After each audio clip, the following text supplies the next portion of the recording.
आज मी तुमच्या समोर एका अशा शत्रूचं नाव घेणार आहे जो तुमच्या प्रगतीचा पाया खेळखेळा करतो, तो तुमच्या आयुष्याची ताकद लुटतो आणि तो शत्रू म्हणजे मल्टीटास्किंग।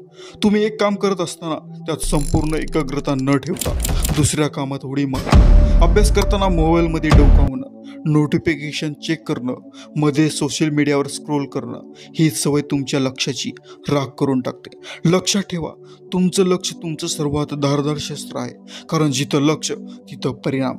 जर तुम्ही भिंग उन्हात एका जागी स्थिर ठेवला तर काही वेळातच आग लागते, पण तेच भिंग सतत हलवत राहिला किंवा लगेच बाजूला केला तर काहीच होणार नाही। हेच तुमच्या आयुष्यात घडतं। लक्ष केंद्रित ठेवलं तर सगळं काही शक्य होतं, लक्ष उडवलं तर आयुष्य ढासळतं। आता स्वतःला विचारा, तुमचं लक्ष धारदार आहे का इकडे तिकडे जात आहे? ह्या प्रश्नाचं उत्तर फक्त तुम्ही स्वतः देऊ शकता। काही विद्यार्थी तासनतास अभ्यास करूनही काहीच साध्य करत नाहीत, तर काही जण खूप कमी वेळ अभ्यास करतात आणि ते यश गाठतात। फरक काय आहे? फरक आहे फक्त फोकसचा। समस्या ही आहे की तुम्ही विचलित होण्याची सवय लावून घेतली आहे। तुमचं मन एकाच वेळी 5-10 काम करण्यास धावतं, मग परिणाम फक्त गोंधळ, निराशा आणि वेळेचा अपव्यय।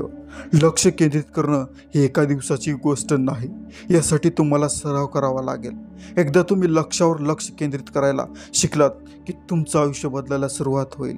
बिल गेट्स यांनी सांगितलं होतं, मी यशस्वी झालो कारण मी खूप कमी गोष्टींवर लक्ष केंद्रित केलं, पण ज्या गोष्टीवर लक्ष केंद्रित ठेवलं त्या अथूट ठेवल्या। म्हणून सांगतो, काम कमी घ्या, पण जे काम हातात घ्याल ते लक्ष्याची अखंड शक्ती घालून पूर्ण करा। तुमची इच्छाशक्ती इतकी मजबूत करा की मोठ्यात मोठं विचलनही तुमच्या लक्ष्यासमोर किरकोळ भासेल। आणि हो, तुमच्या आयुष्यात बदल घडवायचा असेल तर आत्ताच एक गोष्ट करा, तुमच्या अभ्यासाच्या टेबलावर, खोलीत, भिंतीवर मोठ्या अक्षरात फोकस लिहा। ते तुम्हाला रोज दिसेल, रोज आठवण करेल। लक्ष करण्यावर लक्ष द्या हा मंत्र तुम्हाला पुढच्या पायरीवर नेईल। आता मला तुमच्याकडून एक उत्तर हवं आहे। तुम्हाला वाटतं की तुमचं लक्ष आजच्या या वेळेस कमकुवत झालं आहे? हो असेल तर कमेंटमध्ये लिहा, माझा फोकस परत मिळवणारच।